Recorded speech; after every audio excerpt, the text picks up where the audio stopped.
നമസ്കാരം, പുതിയൊരു ക്ലാസ്സിലേക്ക് എല്ലാവർക്കും സ്വാഗതം. അപ്പോൾ ഇന്നത്തെ ക്ലാസ്സിൽ നമ്മൾ എടുക്കാൻ പോകുന്നത് കേരള ഭരണവും ഭരണ സംവിധാനവും എന്നൊരു ഭാഗത്ത് നിന്നുള്ള നമ്മുടെ സാമൂഹ്യക്ഷേമ പദ്ധതികളെ കുറിച്ചിട്ടാണ്.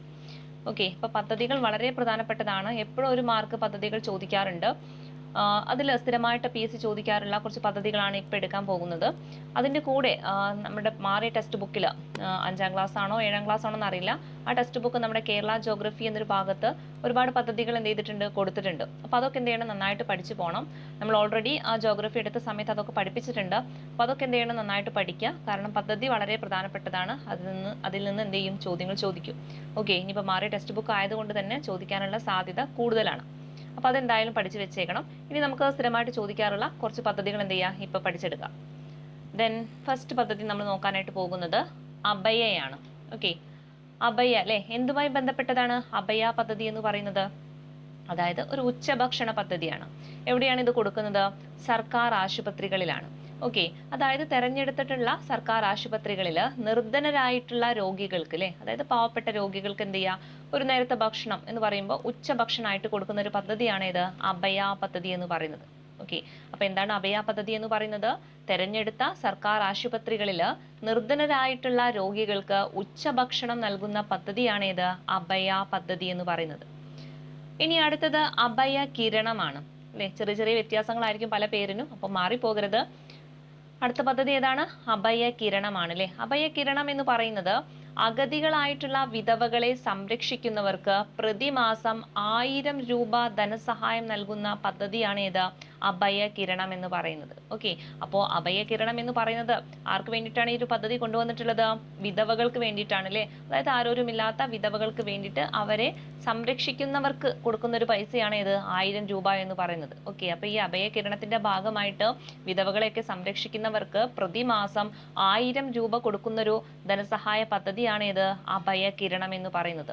ഇനി ഇവിടെ ശ്രദ്ധിക്കേണ്ടത് 50 വയസ്സിന് മുകളിലുള്ള അല്ലെങ്കിൽ ആ ഒരു 50 വയസ്സിന് മേലുള്ള വിധവകളെയാണ് ഈ ഒരു പദ്ധതിയിൽ പരിഗണിക്കുന്നത്. ഓർത്തു വെച്ചേക്കുക, 50 വയസ്സിന് ശേഷമുള്ള വിധവകളെയൊക്കെ സംരക്ഷിക്കുന്നവർക്ക് ആണ് ഈ ഒരു പൈസ കൊടുക്കുന്നത്. അപ്പോൾ ഓർത്തു വെക്കേണ്ടത് വയസ്സാണ്. 50 വയസ്സിന് മേലുള്ള വിധവകളെയാണ് ഈ ഒരു പദ്ധതിയിൽ ഉൾപ്പെടുത്തുന്നത്. എത്ര രൂപയാണ് ധനസഹായമായിട്ട് കൊടുക്കുന്നത്? 1000 രൂപയാണ്. ആർക്കാണ് കൊടുക്കുന്നത് അല്ലെ? ഈ ഒരു വിധവകളെ സംരക്ഷിക്കുന്നവർക്കാണ് കൊടുക്കുന്നത്. ഓക്കെ, അപ്പൊ എന്താണ് പദ്ധതി? അഭയ കിരണമാണ്. ഇനി അടുത്തൊരു പദ്ധതിയാണ് അന്നദായിനി എന്ന് പറയുന്നത്. അന്നദായിനി എന്തുമായി ബന്ധപ്പെട്ടതാണ് അല്ലെ? ആ പേരിൽ തന്നെയുണ്ട് അന്നം, അതായത് പോഷകാഹാരം. ആർക്കാ കൊടുക്കുന്നത്? ആദിവാസി വിഭാഗങ്ങൾക്കാണ്. അപ്പോൾ കേരള സാമൂഹ്യ മിഷന്റെ ആഭിമുഖ്യത്തില് ആദിവാസി വിഭാഗങ്ങൾക്ക് പോഷകാഹാരം നൽകുന്ന പദ്ധതിയാണ് ഇത് അന്നദായിനി എന്ന് പറയുന്നത്. ഓക്കെ, അന്നദായിനിയിലെ അന്നമാണ്, അതായത് ആഹാരമാണ്. എന്താഹാരം? പോഷകാഹാരം. ആർക്കാ കൊടുക്കുന്നത്? അത് കിട്ടാത്ത ആൾക്കാർക്കില്ലേ, അതായത് ആദിവാസി വിഭാഗങ്ങൾക്കാണ്.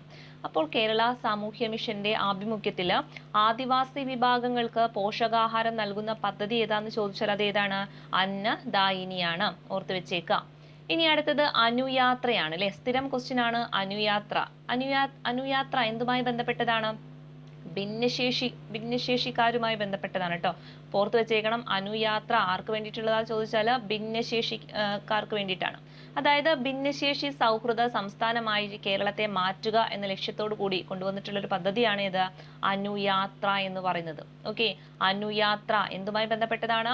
ഭിന്നശേഷിക്കാരുമായി ബന്ധപ്പെട്ടതാണ് അല്ലെ. അപ്പൊ ഭിന്നശേഷി സൗഹൃദ സംസ്ഥാനമായിട്ട് കേരളത്തെ മാറ്റിയെടുക്കുക എന്ന ലക്ഷ്യത്തോടു കൂടി കൊണ്ടുവന്ന പദ്ധതി ഏതാണ്? അനുയാത്രയാണ്. ഇനി അടുത്തത് അമ്മത്തൊട്ടിലാണ് അല്ലെ. അമ്മത്തൊട്ടിൽ ആ പേരിൽ തന്നെ ഉണ്ട് അല്ലെ. അതായത് അനാഥരായിട്ടുള്ള നവജാത ശിശുക്കളെ അവരെ സംരക്ഷിക്കുന്നതിന് വേണ്ടിയിട്ട് സാമൂഹ്യക്ഷേമ വകുപ്പ് നടപ്പിലാക്കിയിട്ടുള്ള പദ്ധതിയാണ് ഇത് അമ്മത്തൊട്ടിൽ എന്ന് പറയുന്നത്. ഓർത്തു വെച്ചേക്കണം. അമ്മത്തൊട്ടിൽ എന്തുമായി ബന്ധപ്പെട്ടതാണ് അല്ലെ. തൊട്ടിൽ എന്ന് കേൾക്കുമ്പോൾ തന്നെ നമുക്ക് കിട്ടൂലേ, എന്താണ്? നവജാത ശിശുക്കളെ സംരക്ഷിക്കാൻ വേണ്ടിയിട്ടാണ്. അനാഥരായിട്ടുള്ള നവജാത ശിശുക്കളെ ഏറ്റെടുക്കാൻ വേണ്ടിയിട്ട് സാമൂഹ്യക്ഷേമ വകുപ്പ് നടപ്പിലാക്കിയിട്ടുള്ള പദ്ധതി ഏതാണ്? അതാണ് അമ്മത്തൊട്ടിൽ എന്ന് പറയുന്നത്. ഇനി അടുത്തൊരു പദ്ധതിയാണ് അമൃതം ആരോഗ്യം. അമൃതം ആരോഗ്യം ഇതും ചോദിക്കുന്ന ഒരു ക്വസ്റ്റ്യൻ ആണ്, റിപ്പീറ്റ് ചെയ്ത് ചോദിക്കുന്നതാണ് കേട്ടോ. അപ്പോൾ അമൃതം ആരോഗ്യം എന്ന് പറയുന്നത് നമ്മുടെ ജീവിതശൈലി രോഗങ്ങൾക്ക് സൗജന്യമായിട്ടുള്ള രോഗനിർണയം ചികിത്സയും ഉറപ്പുവരുത്തുന്ന പദ്ധതിയാണ് ഇത് അമൃതം ആരോഗ്യം എന്ന് പറയുന്നത്. ഓക്കെ, അതായത് നമ്മുടെ 30 വയസ്സിനൊക്കെ ശേഷമായിരിക്കില്ലേ പല ആൾക്കാർക്കും അസുഖങ്ങളൊക്കെ വന്ന് തുടങ്ങുന്നത്. അപ്പോൾ അതിനുശേഷം നമ്മുടെ ബോഡി എപ്പോഴും എന്ത് ചെയ്യണം, ചെക്കപ്പ് ചെയ്തുകൊണ്ടിരിക്കണം. അപ്പോൾ ഇതുമായി ബന്ധപ്പെട്ടിട്ട് 30 വയസ്സിന് ശേഷമുള്ള ആൾക്കാരല്ലേ അവരെന്ത് ചെയ്യുക, സൗജന്യമായിട്ട് ഇങ്ങനെ രോഗനിർണയമൊക്കെ നടത്തുക. അതായത് എന്ത് ജീവിതശൈലി രോഗങ്ങളൊക്കെ ഉണ്ടോ എന്ന് അറിയാൻ വേണ്ടിയിട്ട് സൗജന്യമായിട്ട് രോഗനിർണയം നടത്തുന്ന ഒരു പദ്ധതിയാണ് എന്ത്, അമൃതം ആരോഗ്യം എന്ന് പറയുന്നത്. ഓക്കെ, ഇവിടെ ഓർത്തിരിക്കേണ്ടത് ജീവിതശൈലി രോഗങ്ങളാണ് അല്ലേ. അപ്പോൾ അമൃതം ആരോഗ്യം എന്ന് പറയുന്നത് ജീവിതശൈലി രോഗങ്ങളൊക്കെ ഉണ്ടോ എന്ന് അറിയാൻ വേണ്ടിയിട്ട് ഒരു സൗജന്യ പരിശോധന നടത്തുന്ന ഒരു പദ്ധതിയാണ് ഇത്, അമൃതം ആരോഗ്യം. ഇനി അടുത്തൊരു പദ്ധതിയാണ് അതുല്യം. ഇതും വളരെ പ്രധാനപ്പെട്ടതാണ്. അതുല്യം എന്തുമായി ബന്ധപ്പെട്ടതാണ്, വിദ്യാഭ്യാസവുമായി ബന്ധപ്പെട്ടതാണ് അല്ലേ. അതായത് സംസ്ഥാന സാക്ഷരതാ മിഷന്റെ നേതൃത്വത്തിൽ എല്ലാ പഞ്ചായത്തിലും നടപ്പാക്കുന്ന സാക്ഷരതാ പദ്ധതിയാണ് ഏത്, അതുല്യം എന്ന് പറയുന്നത്. ഓക്കെ, എന്താണ്, സാക്ഷരതയാണ്, ഓർത്തു വെച്ചേക്കണം, സാക്ഷരതാ പദ്ധതിയാണ്. അപ്പോൾ അതുല്യം പദ്ധതി എന്താണ്, സംസ്ഥാന സാക്ഷരതാ മിഷന്റെ നേതൃത്വത്തിൽ എല്ലാ പഞ്ചായത്തിലും നടപ്പാക്കുന്ന സാക്ഷരതാ പദ്ധതി ചോദിച്ചാൽ അത് ഏതാണ്, അതുല്യമാണ്. ഇനി അടുത്തത് ആർദ്രമാണ്. ആർദ്രവും റിപ്പീറ്റ് ചെയ്ത് ചോദിച്ചുകൊണ്ടിരിക്കുന്ന ക്വസ്റ്റ്യൻ ആണ്. ആർദ്രം എന്ന പദ്ധതി എന്തുമായി ബന്ധപ്പെട്ടതാണ്, എന്താണ് അല്ലെ, ഒരു ആശുപത്രിയുമായി ബന്ധപ്പെട്ടതാണ്. അതായത് സർക്കാർ ആശുപത്രികളൊക്കെ ജനസൗഹൃദ ആശുപത്രികളാക്കി മാറ്റുക അല്ലെ. അപ്പൊ ജനസൗഹൃദ സർക്കാർ ആശുപത്രി ആക്കി മാറ്റുക എന്ന ലക്ഷ്യത്തോടു കൂടി കൊണ്ടുവന്നിട്ടുള്ളതാണ് ഇത് ആർദ്രം പദ്ധതി അല്ലെ. എങ്ങനെയൊക്കെയാണ്, മികച്ച ചികിത്സാ സൗകര്യങ്ങളോട് കൂടിയിട്ടും അതുപോലെ തന്നെ വളരെ ഫീസൊക്കെ കുറച്ചിട്ടൊക്കെ കൊടുക്കുന്നതിലൂടെ ഒരു ജനസൗഹൃദ സർക്കാർ ആശുപത്രിയാക്കി മാറ്റുക എന്ന ലക്ഷ്യത്തോടു കൂടി കൊണ്ടുവന്നിട്ടുള്ളതാണ് ഇത് ആർദ്രം പദ്ധതി. ഓക്കെ, ഇനി അടുത്തത് ആയുർദളമാണ് അല്ലെ. ആയുർദളം എന്ന പദ്ധതി എന്തുമായി ബന്ധപ്പെട്ടതാണ്, എയ്ഡ്സ് അല്ലെ, എയ്ഡ്സുമായി ബന്ധപ്പെട്ടിട്ടുള്ള ഒരു പദ്ധതിയാണ് ആയുർദളം എന്ന് പറയുന്നത് അല്ലെ. അതായത് എയ്ഡ്സ് ബോധവൽക്കരണത്തിന് വേണ്ടിയിട്ട് സംസ്ഥാന സർക്കാർ ആരംഭിച്ച പദ്ധതിയാണ് ഏത്, ആയുർദളം എന്ന് പറയുന്നത്. പഠിച്ചു വെച്ചേക്കണം, എന്താണ് ആയുർദളം എന്ന് പറയുന്നത്, എയ്ഡ്സ് ബോധവൽക്കരണത്തിന് വേണ്ടിയിട്ട് സംസ്ഥാന സർക്കാർ ആരംഭിച്ച പദ്ധതിയാണ് ഏത്, ആയുർദളം എന്ന് പറയുന്നത്. ഓക്കെ, then അടുത്തത് ആശാഭവൻ ആണ് അല്ലെ. ആശാഭവൻ ആർക്ക് വേണ്ടി കൊണ്ടുവന്നതാണ്, ആർക്ക് വേണ്ടിയാണ്, മനോരോഗ ചികിത്സ അല്ലെ. അതായത് മനോരോഗ ചികിത്സയ്ക്കൊക്കെ ശേഷം ഏറ്റെടുക്കാൻ ആളില്ലാത്തവരെ സംരക്ഷിക്കുന്നതിനുള്ള സ്ഥാപനമാണ് ഇത് ആശാഭവൻ എന്ന് പറയുന്നത്. അതായത് മനോരോഗികൾക്ക് വേണ്ടിയിട്ട് ഉണ്ടാക്കിയെടുത്തതാണ് ഇത് ആശാഭവൻ അല്ലെ. അവരെ മനോരോഗ ചികിത്സ ഒക്കെ ചെയ്ത ശേഷം അവരെ ആരും ഏറ്റെടുക്കാൻ ആളില്ലാതെ വരുമ്പോൾ അവരെ സംരക്ഷിക്കുന്നതിന് വേണ്ടിയിട്ട് കൊണ്ടുവന്നിട്ടുള്ള ഒരു സ്ഥാപനമാണ് ഇത് ആശാഭവൻ. കേരളത്തിൽ ഏകദേശം 6ഓളം സ്ഥാപനങ്ങളാണ് ഈ ഒരു ആശാഭവന്റെ കീഴിൽ ഉള്ളത്. അപ്പൊ അതൊക്കെ ഒന്ന് ഓർത്ത് വെച്ചേക്കാം. അപ്പൊ ആർക്ക് വേണ്ടിയിട്ടാണ് അല്ലെ, മനോരോഗ ചികിത്സ കഴിഞ്ഞ ശേഷം അല്ലെ. അപ്പൊ അവർക്ക് ആദ്യം എന്തെങ്കിലും മനോരോഗിയായിരുന്നു, പിന്നെ അവരെയൊക്കെ ചികിത്സ ഒക്കെ ചെയ്ത ശേഷം വീണ്ടും അവരെ ഏറ്റെടുക്കാൻ ആരും ഇല്ലാതാവും അല്ലെ. ഇനി അവർക്കൊരു മനോരോഗം വരുമോ എന്ന് കരുതിയിട്ടോ അല്ലെങ്കിൽ അവരെ ഒഴിവാക്കിയ കേസിലൊക്കെ എന്ത് ചെയ്യും, അവരെ ആരും ഏറ്റെടുക്കാൻ ഇല്ലാതെ വരുന്ന സമയത്ത് ഇവരെ സംരക്ഷിക്കുന്നതിന് വേണ്ടിയിട്ട് കൊണ്ടുവന്നിട്ടുള്ളൊരു സ്ഥാപനമാണ് ഇത് ആശാഭവൻ എന്ന് പറയുന്നത്. ഓക്കെ, അപ്പൊ ഇത്രയും പദ്ധതികൾ ഒന്നുകൂടി നമുക്ക് നോക്കാം. അപ്പോൾ പദ്ധതികൾ പലതും പേരുകളൊക്കെ ഏകദേശം ഒരുപോലൊക്കെ തോന്നും. ഒന്നും പരസ്പരം അങ്ങോട്ടും ഇങ്ങോട്ടും മാറരുത്. റിപ്പീറ്റ് ചെയ്ത് എന്ത് ചെയ്യുക, വായിച്ചുകൊണ്ടിരിക്കുക. ഓക്കെ, അപ്പോൾ ഒന്നാമത്തെ ഒന്നുകൂടി നോക്കാം. അഭയ അല്ലെ. അഭയ എന്തുമായി ബന്ധപ്പെട്ടതാണ്, നിർധനരായിട്ടുള്ള രോഗികൾക്ക് ഉച്ചഭക്ഷണമാണ് അല്ലെ. ഉച്ചഭക്ഷണം കൊടുക്കുന്ന പദ്ധതിയാണ്. എവിടെയാണ് കൊടുക്കുന്നത്, സർക്കാർ ആശുപത്രികളിലാണ്. അപ്പോൾ സർക്കാർ ആശുപത്രികളിൽ നിർധനരായിട്ടുള്ള രോഗികൾക്ക് ഉച്ചഭക്ഷണം കൊടുക്കുന്ന പദ്ധതി ഏതാണെന്ന് ചോദിച്ചാൽ അത് ഏതാണ്, അഭയയാണ് അല്ലെ. ഏതാണ്, അഭയ. എന്നാൽ അഭയ കിരണം എന്ന് പറയുമ്പോൾ അല്ലെ, കിരണം എന്ന് പറയുമ്പോൾ എന്തായി, അത് അഗതികളായിട്ടുള്ള വിധവകളെ അല്ലെ, വിധവകളെ സംരക്ഷിക്കുന്നതിന് വേണ്ടിയിട്ട് ആ സംരക്ഷിക്കുന്ന ആൾക്കാർക്ക് കൊടുക്കുന്ന പൈസ അല്ലെ, എത്ര രൂപയാണ്, 1000 രൂപയായിട്ട് കൊടുക്കും. ആ ഒരു ധനസഹായമാണ് അഭയ കിരണം പദ്ധതി എന്ന് പറയുന്നത് അല്ലെ. അതുപോലെ എത്ര വയസ്സിന് മുകളിലുള്ളവർക്കാണ്, 50 വയസ്സിന് മുകളിലുള്ള വിധവകളെയാണ് ഈ ഒരു പദ്ധതിയിൽ പരിഗണിക്കുന്നത്. ഓക്കെ, അപ്പൊ അതാണ് അഭയ കിരണം എന്ന് പറയുന്നത്. പിന്നെ നമ്മൾ പറഞ്ഞത് അന്നദായിനിയാണ് അല്ലെ. അന്നദായിനി ആ പേരിൽ തന്നെ ഉണ്ട്. അന്നം എന്ന് പറയുമ്പോൾ ഒരു ആഹാരമാണ്. അതെന്താണ്, പോഷകാഹാരമാണെന്ന് ഓർത്ത് വെക്കുക.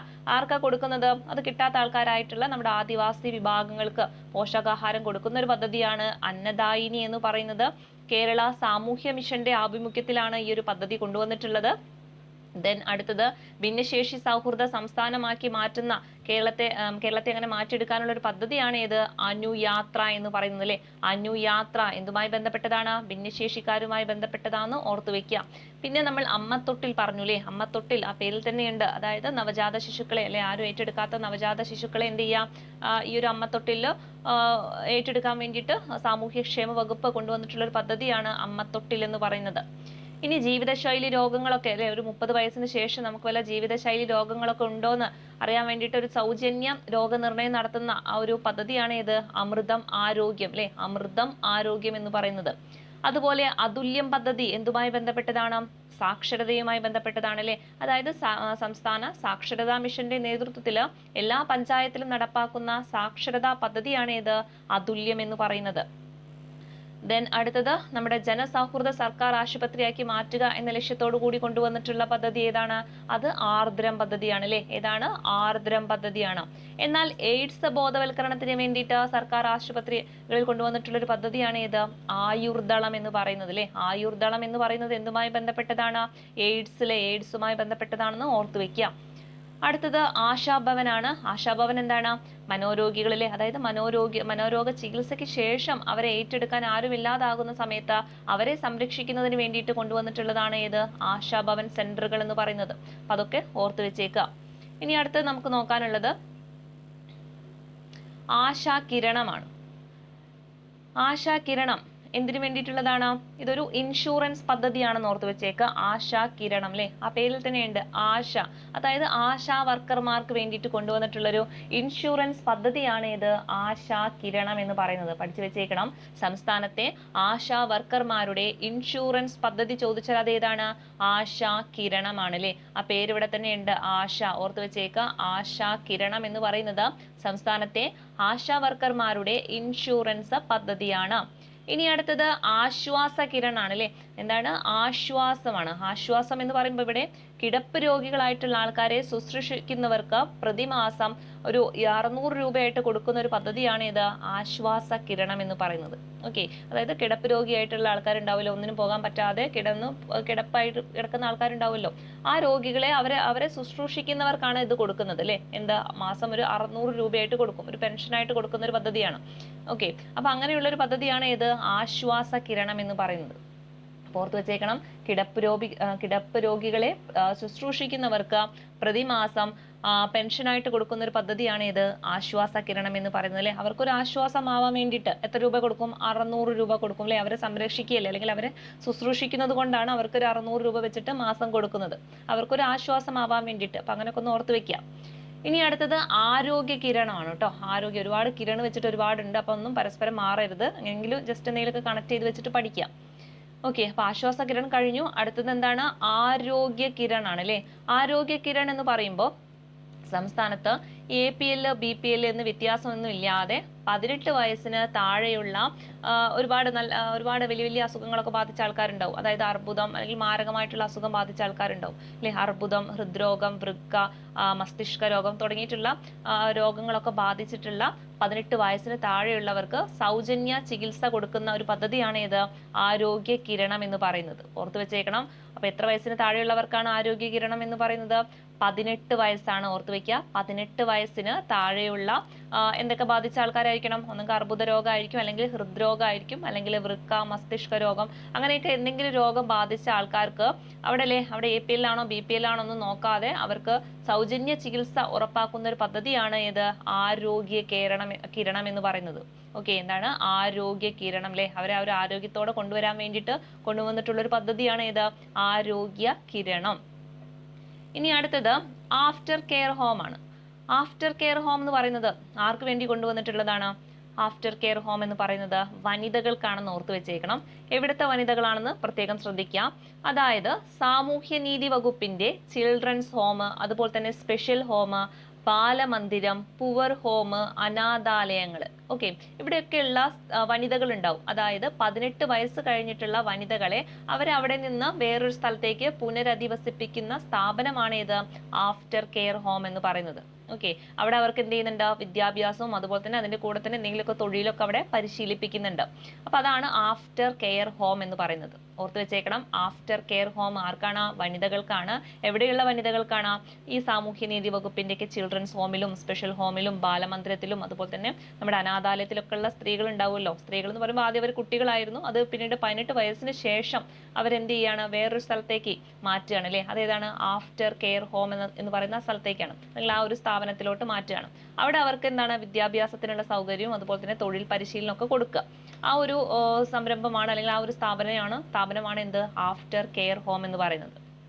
ഓക്കെ, അടുത്തത് ഇ ഗവേണൻസ് ആണ് അല്ലെ. ഇ ഗവേണൻസ് എന്ന് പറയുന്നത് എന്താണ് അല്ലെ? ഈ ഗവേണൻസ് എന്ന് പറയുന്നത് നമ്മുടെ സർക്കാർ സേവനങ്ങളൊക്കെ വിവര സാങ്കേതിക വിദ്യയുടെ സഹായത്തോടെ പൊതുജനങ്ങളിലേക്ക് എത്തിക്കുന്ന പദ്ധതിയാണ് ഇത് ഇ ഗവേണൻസ് എന്ന് പറയുന്നത്. അപ്പോൾ ഓർത്ത് വെച്ചേക്കണം, ഇ ഗവേണൻസ് എന്ന് പറഞ്ഞാൽ എന്താണ്? സർക്കാർ സേവനങ്ങളൊക്കെ എന്ത് ചെയ്യുക? വിവര സാങ്കേതിക വിദ്യയുടെ സഹായത്തോടെ എന്ത് ചെയ്യുക? പൊതുജനങ്ങൾക്ക് നേരിട്ട് എത്തിക്കുന്ന ഒരു പദ്ധതിയാണ് ഇത് ഇ ഗവേണൻസ് എന്ന് പറയുന്നത്. ഓക്കെ, ഇനി അടുത്തത് എസ്കോട്ട് ആണ്. എസ്കോട്ട് എന്ന് പറയുന്നത് എന്തുമായി ബന്ധപ്പെട്ടതാണ്? അതായത് നമ്മുടെ ഊർജ്ജ ഉപഭോഗം കുറയ്ക്കുന്നതിന് വേണ്ടിയിട്ട്, അതായത് സംസ്ഥാന ഊർജ്ജക്ഷമത കൈവരിക്കുന്നതിനും അതിന്റെ കൂടെ തന്നെ ഊർജ്ജ ഉപഭോഗം കുറയ്ക്കുന്നതിനുമായിട്ടുള്ള പ്രവർത്തനങ്ങൾ നടത്തുന്നതിനുള്ള പദ്ധതിയാണ് ഇത് എസ്കോട്ട് എന്ന് പറയുന്നത്. ഓക്കെ, ഓർത്ത് വെച്ചേക്കണം, എസ്കോട്ട് എന്ന് പറയുന്നത് നമ്മുടെ സംസ്ഥാന ഊർജ്ജക്ഷമത കൈവരിക്കുന്നതിനും അതിന്റെ കൂടെ തന്നെ ഊർജ്ജ ഉപഭോഗമൊക്കെ എന്ത് ചെയ്യാവുന്ന കുറയ്ക്കുന്നതിനും വേണ്ടിയിട്ട് കൊണ്ടുവന്നിട്ടുള്ള ഒരു പദ്ധതി ഏതാണെന്ന് ചോദിച്ചാൽ അതേതാണ്? എസ്കോട്ട് ആണ്. ദെൻ അടുത്തത് എൻ്റെ മരമാണ്. എൻ്റെ മരം എന്ന് പറയുന്നത് നമ്മുടെ കേരള വിദ്യാഭ്യാസ വകുപ്പും വനവകുപ്പും കൂടി സംയുക്തമായി കൊണ്ടുവന്നിട്ടുള്ളൊരു വനവൽക്കരണ പദ്ധതിയാണ് ഇത് എൻ്റെ മരം എന്ന് പറയുന്നത് അല്ലെ. എൻ്റെ മരം എന്താണ്? ഒരു വനവൽക്കരണ പദ്ധതിയാണ്. ആരൊക്കെ കൊണ്ടുവന്നിട്ടുള്ളത്? കേരള വിദ്യാഭ്യാസ വകുപ്പും അതുപോലെ തന്നെ അതിന്റെ കൂടെ വനം വകുപ്പും കൂടി സംയുക്തമായിട്ട് കൊണ്ടുവന്നിട്ടുള്ള ഒരു പദ്ധതിയാണ് ഇത് എൻ്റെ മരം എന്ന് പറയുന്നത്. ഇനി അടുത്തത് IT at സ്കൂൾ ആണ്. IT at സ്കൂൾ എന്ന് പറയുന്നത് എന്താണ് അല്ലെ? അതായത് നമ്മുടെ വിദ്യാലയങ്ങളിലൊക്കെ വിവര സാങ്കേതിക വിദ്യ അധിഷ്ഠിതമായിട്ടൊരു രീതിയിലേക്ക് അവരുടെ പഠന പദ്ധതി കൊണ്ടുവരിക എന്ന ലക്ഷ്യത്തോട് കൂടിയിട്ട് കൊണ്ടുവന്നിട്ടുള്ള പദ്ധതിയാണ് ഇത് IT at സ്കൂൾ എന്ന് പറയുന്നത് അല്ലെ. അപ്പൊ എന്താണ് IT at സ്കൂൾ എന്ന് പറഞ്ഞാൽ? വിദ്യാലയങ്ങളിൽ IT അല്ലെങ്കിൽ വിവര സാങ്കേതിക വിദ്യ അധിഷ്ഠിതമായിട്ട് അവരുടെ പഠനത്തിലൊക്കെ മാറ്റങ്ങൾ കൊണ്ടുവരിക അല്ലെങ്കിൽ ഒന്നുകിൽ പുനരാവിഷ്കരിക്കുക. അതിനു വേണ്ടിയിട്ട് പൊതുവിദ്യാഭ്യാസ വകുപ്പ് ആരംഭിച്ചിട്ടുള്ള പദ്ധതിയാണ് IT at സ്കൂൾ എന്ന് പറയുന്നത്. ഓക്കെ, അടുത്തത് ഒരുമയാണ്. ഒരുമ ഇടയ്ക്കിടയ്ക്ക് ചോദിക്കാറുള്ളതാണ്. നമ്മുടെ കേരള വിദ്യുത് ശക്തി ബോർഡിന്റെ ഓൺലൈൻ അല്ലെ, അതായത് നമ്മുടെ KSEBയുടെ ഓൺലൈൻ സംവിധാനമാണ് എന്താ? ഒരുമ എന്ന് പറയുന്നത് കേട്ടോ. അപ്പൊ അതും കൂടി ഒന്ന് ഓർത്ത് വെച്ചേക്കാം. നമുക്കൊന്നും കൂടി റിവിഷൻ വരാം. എന്താ പറഞ്ഞത്? ആശാകിരണം അല്ലെ. ആശാകിരണം ആരുമായി ബന്ധപ്പെട്ടതാണ് അല്ലെ? ആ പേരിൽ തന്നെ ഉണ്ടെന്ന് പറഞ്ഞു. അതായത് ആശാ വർക്കർമാർക്ക് വേണ്ടിയിട്ടുള്ളതാണ്. അതൊരു ഇൻഷുറൻസ് പദ്ധതിയാണെന്ന് ഓർത്ത് വെക്കണം. അതായത് ആശാ വർക്കർമാരുടെ ഇൻഷുറൻസ് പദ്ധതി ഏതാന്ന് ചോദിച്ചാൽ അത് ഏതാണ്? ആശാകിരണമാണ്. എന്നാൽ ആശ്വാസകിരൺ എന്ന് പറയുമ്പോൾ അല്ലെ, അവിടെ ഒരു ആശ്വാസം ആർക്കാണ് കൊടുക്കുന്നത്? കിടപ്പ് രോഗികളെ ശുശ്രൂഷിക്കുന്നവർക്ക് ഒരു ആശ്വാസമായിട്ട് അവർക്കൊരു പ്രതിമാസം ഒരു 600 രൂപ വെച്ചിട്ട് കൊടുക്കുക, ഒരു പെൻഷനായിട്ട് കൊടുക്കുന്ന ഒരു പദ്ധതിയാണ് ആശ്വാസകിരൺ എന്ന് പറയുന്നത്. ഇനി ആരോഗ്യകിരൺ എന്ന് പറയുമ്പോൾ എന്താണ്? ആരെയാണ് ആരോഗ്യത്തിലേക്ക് കൊണ്ടുവരേണ്ടത്? അതായത് 18 വയസ്സിന് താഴെയുള്ള അല്ലെ, ഒരുവിധം എല്ലാപ്പെട്ട അസുഖങ്ങളും വന്നിട്ടുള്ള ആൾക്കാരുണ്ടാവും. അതായത് അർബുദമായിട്ടോ ഹൃദ്രോഗമായിട്ടോ വൃക്ക തകരാറോ അങ്ങനെ മസ്തിഷ്ക രോഗം അതിൽ ഏതെങ്കിലും ഒന്നായിട്ട് ബുദ്ധിമുട്ടുന്ന ആൾക്കാരുണ്ടാവും അല്ലെ. 18 വയസ്സിന് താഴെയുള്ള അല്ലെ, 18 വയസ്സിന് താഴെയുള്ള കുട്ടികളാണ് ഉദ്ദേശിക്കുന്നത്. അവർക്ക് APL ആണോ ഇനി അവർ BPL ആണോ എന്നൊന്നും നോക്കാതെ അവർക്കൊരു സൗജന്യമായിട്ടുള്ള ചികിത്സ ഉറപ്പുവരുത്തുന്ന പദ്ധതിയാണ് ഇത് ആരോഗ്യ കിരണം എന്ന് പറയുന്നത്. ഓക്കെ, അവർ നല്ലൊരു ആരോഗ്യത്തിലോട്ട് കൊണ്ടുവരാൻ വേണ്ടിയിട്ട് കൊണ്ടുവന്ന ഒരു പദ്ധതിയാണെന്ന് ഓർത്ത് വെച്ചാൽ മതി. പിന്നെ അടുത്തത് നമ്മൾ ആഫ്റ്റർ കെയർ ഹോം പറഞ്ഞു അല്ലേ. ആഫ്റ്റർ കെയർ അവരെ ആഫ്റ്റർ എങ്ങോട്ടേക്കാണ് മാറ്റുന്നത്? വനിതകളെ എങ്ങോട്ടേക്കാണ്? വേറൊരു സ്ഥലത്തേക്കാണ് മാറ്റുന്നത്. അതായത് 18 വയസ്സിന് ശേഷം വനിതകൾ എന്ത് ചെയ്യാം? ഇപ്പോൾ സ്പെഷ്യൽ ഹോമിലും ബാലമന്ദിരത്തിലും അതുപോലെ അനാഥാലയത്തിലൊക്കെ കഴിഞ്ഞിരുന്ന പെൺകുട്ടികളെ എന്ത് ചെയ്യാണ്? ഒരു 18 വയസ്സ് കഴിഞ്ഞ ശേഷം അവരെ വേറൊരു ഇതിലേക്ക് മാറ്റുകയാണ് അല്ലേ. അതാണ് ആഫ്റ്റർ കെയർ ഹോം എന്ന് പറയുന്നത്. അവിടെ എന്ത് കൊടുക്കുന്നുണ്ട്? അവർക്ക് വിദ്യാഭ്യാസത്തിനോടൊപ്പം തന്നെ തൊഴിൽ പരിശീലനമൊക്കെ കൊടുക്കുന്നുണ്ട്. ആ ഒരു സ്ഥാപനമാണ് ഇത് ആഫ്റ്റർ കെയർ ഹോം എന്ന് പറയുന്നത്. ഇനി സർക്കാർ സേവനങ്ങളൊക്കെ വിവര സാങ്കേതിക വിദ്യയുടെ സഹായത്തോട് കൂടിയിട്ട് ജനങ്ങളിലേക്ക് എത്തുന്ന പദ്ധതിയാണ് ഇത് ഈ ഗവേണൻസ് എന്ന് പറയുന്നത്. ഇനി എസ്കോട്ട് ആണെങ്കിലോ അല്ലെ. എസ്കോട്ട് എന്ന് പറയുമ്പോൾ നമ്മുടെ ഊർജ്ജക്ഷമത കൈവരിക്കുന്നതിനും അതുപോലെ തന്നെ ഊർജ്ജ ഉപഭോഗമൊക്കെ കുറയ്ക്കുന്നതിനും വേണ്ടിയിട്ട് കൊണ്ടുവന്നിട്ടുള്ള പദ്ധതിയാണ് എസ്കോട്ട്. എൻ്റെ മരം എന്ന് പറയുന്നത് എന്താണ്? ഒരു വനവൽക്കരണ പദ്ധതിയാണ്. കേരള വിദ്യാഭ്യാസ വകുപ്പും അതുപോലെ തന്നെ വനം വകുപ്പും കൂടി സംയുക്തമായിട്ട് കൊണ്ടുവന്ന പദ്ധതിയാണ് ഇത് എൻ്റെ മരം എന്ന് പറയുന്നത്. പിന്നെ അടുത്തത് നമ്മൾ പറഞ്ഞു IT at സ്കൂൾ ആണല്ലേ. അതായത് വിദ്യാലയങ്ങളിൽ എന്ത് ചെയ്യുക? ഈ ഒരു IT അധിഷ്ഠിതമായിട്ടുള്ള അധ്യയന രീതി കൊണ്ടുവരിക അല്ലെങ്കിൽ അവിടെ ഒരു പുനരാവിഷ്കാരം കൊണ്ടുവരുന്നതിന് വേണ്ടിയിട്ട് നമ്മുടെ പൊതുവിദ്യാഭ്യാസ വകുപ്പ് ആരംഭിച്ചിട്ടുള്ള പദ്ധതിയാണ് ഇത് IT at സ്കൂൾ എന്ന് പറയുന്നത്. ഇനി കേരള KCBയുടെ ഒരു ഓൺലൈൻ സംവിധാനമാണ് ഇത് ഒരുമ എന്ന് പറയുന്നത് അല്ലെ. ഒരുമ ആരുടേതാണ്? KCBയുടേതാണ് കേട്ടോ. ചോദിക്കുന്നതാണ്, പഠിച്ചു വെച്ചേക്കണം. ഇനി അടുത്ത പദ്ധതികൾ നോക്കാം. ഓപ്പറേഷൻ കുബേര അല്ലെ. ഓപ്പറേഷൻ കുബേര എന്തുമായി ബന്ധപ്പെട്ടതാണ്? അല്ലെ, ബ്ലേഡ് പലിശക്കാരുമായി ബന്ധപ്പെട്ടതാണ് അല്ലെ. അപ്പൊ ബ്ലേഡ് പലിശക്കാരുടെ ചൂഷണങ്ങളിൽ നിന്ന് ജനങ്ങളെ രക്ഷിക്കാൻ വേണ്ടിയിട്ട് ആഭ്യന്തര വകുപ്പ് ആരംഭിച്ചൊരു പദ്ധതിയാണ് ഇത് ഓപ്പറേഷൻ കുബേര എന്ന് പറയുന്നത്. ഇപ്പൊ ഒരുപാട് ഫിനാൻസ് സ്ഥാപനങ്ങൾ ഉണ്ടല്ലേ, അവിടെ എന്താണ് ബ്ലേഡ് രീതിയിലായിരിക്കും പലിശ ഒക്കെ കൊടുക്കുക. അപ്പൊ അങ്ങനെയുള്ള സ്ഥലങ്ങളിലൊക്കെ ബ്ലേഡ് രീതിയിലുള്ള പലിശ കൊടുക്കുന്ന സ്ഥലങ്ങൾ അല്ലെങ്കിൽ അവിടെ ആ ഒരു ചൂഷണത്തിൽ നിന്ന് ജനങ്ങളെ രക്ഷിക്കുന്നതിന് വേണ്ടിയിട്ട് ആഭ്യന്തര വകുപ്പ് കൊണ്ടുവന്നിട്ടുള്ള ഒരു പദ്ധതിയാണ് ഇത് ഓപ്പറേഷൻ കുബേര എന്ന് പറയുന്നത്. ഓർത്ത് വെച്ചേക്കണം, കുബേര, ഓപ്പറേഷൻ കുബേര. ഇനി അടുത്തത് ഓപ്പറേഷൻ സുരക്ഷയാണ് അല്ലെ. ഓപ്പറേഷൻ സുരക്ഷ എന്ന് പറയുമ്പോൾ അവിടെ ഒരു സുരക്ഷയുണ്ട്. അതായത് ഇപ്പം അല്ലെ ആക്രമികൾ, അതുപോലെ തന്നെ ഭൂമാഫിയകൾ, അതുപോലെ തന്നെ സാമൂഹ്യ വിരുദ്ധര്, പിന്നെ ആരാണ് അല്ലെ സ്ത്രീകളെയും അതുപോലെ കുട്ടികളെയൊക്കെ അവരൊക്കെ ആക്രമിക്കുന്ന ആൾക്കാരല്ലേ, ഇവരെയൊക്കെ അമർച്ച ചെയ്യുന്നതിന് വേണ്ടിയിട്ട് കൊണ്ടുവന്നിട്ടുള്ള ആഭ്യന്തര വകുപ്പ് കൊണ്ടുവന്നിട്ടുള്ള ഒരു പദ്ധതിയാണ് എന്ത് ഓപ്പറേഷൻ സുരക്ഷ. അതായത് എല്ലാവർക്കും ഒരു സുരക്ഷ ലക്ഷ്യമിട്ടുകൊണ്ട് കൊണ്ടുവന്നിട്ടുള്ള ഒരു പദ്ധതിയാണ് ഇത് ഓപ്പറേഷൻ സുരക്ഷ എന്ന് പറയുന്നത്. ഓക്കെ, ഇനി അടുത്തത് ഓപ്പറേഷൻ സുലൈമാനിയാണ്.